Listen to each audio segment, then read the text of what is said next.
जवळजवळ 7-8 वर्ष सातत्याने मी हा त्रास काढलेला होता.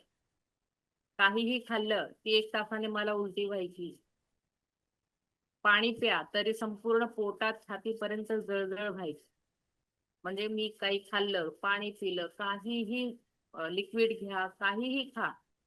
मला ते पचायचंच नाही. इतकी ऍसिडिटी म्हणजे आम्लपित्त. सगळं शरीरामध्ये आंबट व्हायचं पोटात गेल्यानंतर आणि सगळं बाहेर निघायचं. ते बाहेर काढल्याशिवाय मला चैनच पडायची नाही. इतका त्रास व्हायचा. आणि असा त्रास मी जवळजवळ 7-8 वर्ष सातत्याने काढत होते. म्हणजे सकाळी काही खाल्लं, उलटी करा 1 तासात. दुपारी काही खाल्लं, पुन्हा 1 तासाने उलटी. रात्री सुद्धा उलटी केल्याशिवाय मी झोपू शकत नव्हती. कारण पडलं की सगळं छातीवर यायचं.